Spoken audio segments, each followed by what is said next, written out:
आयोजित इस एक दिवसीय राष्ट्रीय संगोष्ठी, जहां पर हिंदी, गुजराती और अंग्रेजी से जुड़े सभी विद्वान और सुधीजन अभी अपने अपने स्थल में पहुंच गए हैं। तो हमारा जो विषय है समकालीन हिंदी कथा साहित्य में नारी संवेदना और शिल्प। सभागार में बैठे कुलपति श्री पाड़वी सर जी के प्रति फिर एक बार मैं प्रणाम करना चाहती हूँ। विद्वज्जन यहाँ पर है जिनके साथ मुलाकात हुई थी, आपको भी प्रणाम। यहाँ पर शोधार्थी है, विभिन्न महाविद्यालयों से जुड़े सभी साथी आए हैं, अध्यापक गण आए हैं, पनेसर मैडम यहाँ पर उपस्थित है, कल्पना जी हैं और विद्यार्थी, सबके प्रति मैं अभिवादन प्रकट करती हूँ। दोस्तों, देखा जाए तो समकालीन हिंदी कथा साहित्य में नारी संवेदना शिल्प की बात तो हम उसकी चर्चा तो हम बाद में करते हैं।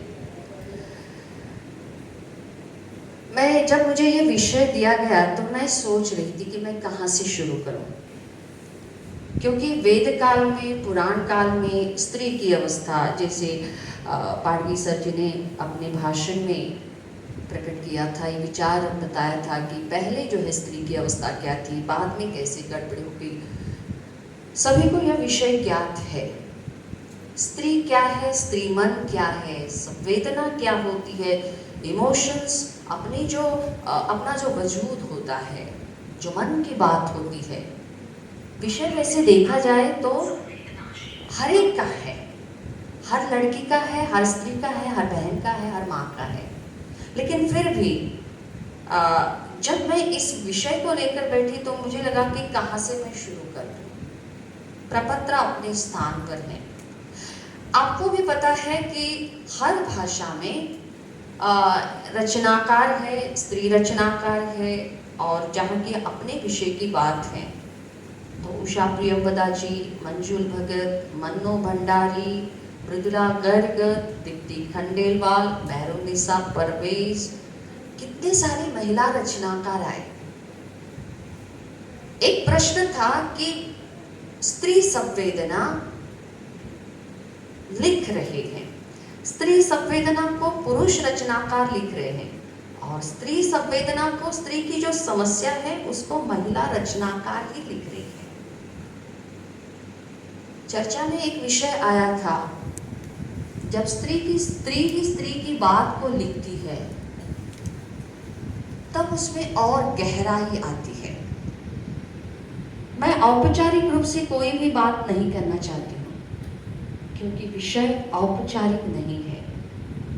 चाहे तो मैं समकालीनता क्या है, समकालीन की परिभाषा क्या है, संवेदना को लेकर जो है लोगों ने कैसे परिभाषित किया है, सब बता दूं, लेकिन मैं वहां नहीं जाना चाहती हूँ। विषय घर घर का है। विषय हर घर में जो चूल्हा जलता है उस जलन में है। विषय हर सास की है, मेरी माँ का है, मेरी बहन का है। गली गली में घूमती जो देहरी पर जो महिला दिखती है, चाहे वह मजबूर हो, चाहे वह पढ़ी लिखी हो, चाहे वह कितनी भी आधुनिक हो, हर महिला का है। तो हम औपचारिकता क्यों नहीं? मैं यहाँ पर कुछ बातें रखना चाहती हूँ और कुछ उदाहरण के साथ, क्योंकि जब हम मन्नो भंडारी की कथा पढ़ते हैं ना, अकेली, सालों पहले अकेली कथा पढ़ी थी, और आज तक मैं उस अकेली पर सोच लेती हूँ। अकेली की सोमा बुआ आपको याद है ना? सोमा बुआ जो है इंतजार में है कि बुलावा आएगा, अब आएगा, दिन ब दिन, मतलब जो है वह उस उत्सुकता में है वह कि उसको आमंत्रण आएगा और वह जाएगी। उसके लिए उसकी तैयारी कितनी रहती है। सोमा बुआ को उसके पति कहते हैं, बिना आमंत्रण के आप नहीं जाओगे। जो अंतिम जो वाक्य है वह दिल को छू लेते हैं। वही सोमा बुआ आज गुजरात के इस प्रदेश में मैं कहती हूँ, वही सोमा बुआ मैंने मेरे मोहल्ले में देखी है। आपको अभी जो है उस औरत को लाकर मैं यहाँ खड़ी नहीं कर सकती हूँ, लेकिन मेरे